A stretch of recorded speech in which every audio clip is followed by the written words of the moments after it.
I've noticed that a lot of men think that the best time to drop the bomb of I don't want a commitment is in the midst of physical fooling around, kissing, sex. And the reason why they think this is the best time is for their sexuality. They're past the point of no return. They're so horny that you can say anything, then they'll agree to it.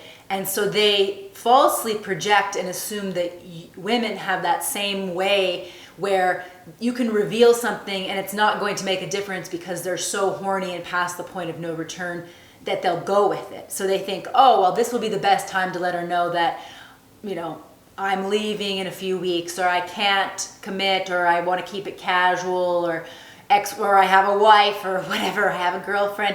So they think that during sex, pre-sex, once they think that that's the best time.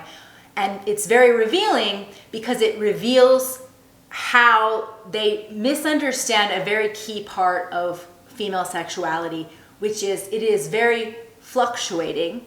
It is very wax and wane. And that we can have a libido and then we can immediately be in Libidon't. And that's how our sexuality works. It is not a straight line of progression like a man. It is not push a button and you're on the elevator, or it's not as though you're strapped into a roller coaster and we're going to go on the ride. We can be strapped in and we can jump out with a bungee jump anytime because it's a fluctuating wax wane push pull kind of sexual energy. And that's why there's so much he said, she said debate with a lot of rape kind of talk, because a woman's sexuality, she can say yes, but then she can be completely out because she will think that she wants it and then not be because of something that happens. Often, what really pulls a woman out of the roller coaster of sex is suddenly feeling like, oh, this isn't safe to invest. This doesn't have a future. Oh, that's Libidon't. And we don't talk about this because women will sometimes have this bravado of pretending like their sexuality is like a man.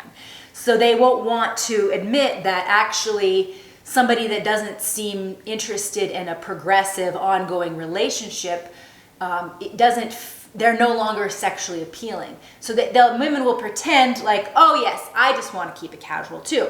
But as we've seen, as it's been clear for years of all the art that comes out from hookup culture, that's just a lie.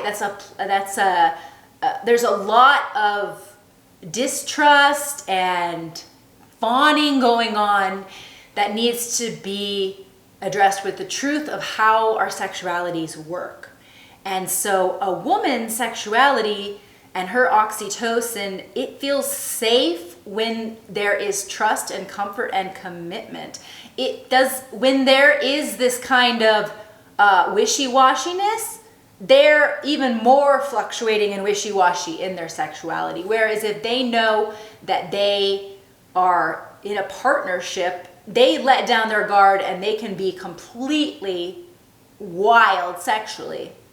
Whereas if there is this kind of fickle, just not quite sure where they stand, then the more fluctuating the man feels, the more fluctuating their sex drive is.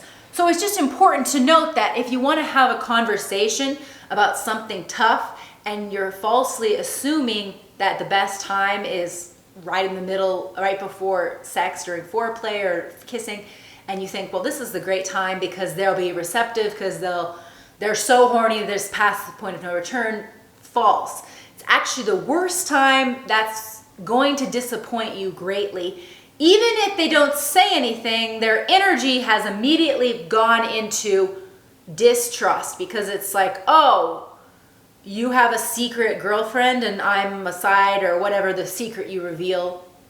They're instantly out of it. So realize this and realize that that you're, just because you have a way about you that's, once you're on the train for sex, once it's on the table and you think you're on the ride and you're strapped in, just because you have that kind of sexuality that builds and needs that journey and solution, note that a woman's is much more of a wax wane. And that's intentionally because she is weighing so much of the stakes. Is this worth investing? She always has that in general. A sense of time, a sense of stakes, a sense of survival. Will this be somebody that's in evolutionary biology? Will this be somebody that's going to stick around if in the event of pregnancy? That's not that she's thinking that consciously, but subconsciously and evolutionarily, that's how the female sex drive is. It is not in, that's why even there is this kind of back and forth with a woman will just kind of fake it to get done because she can see that the man is very problem solutions obsessed with the orgasm, and that means he did a good job, and he has that vasopressin that's like, I want that reward and I want to solve the problem. So that's why there's that faking, because she already knows she's out. Like she knows from her fluctuating, and she'll have guilt about it. She'll think, I'm sorry, I'm already off.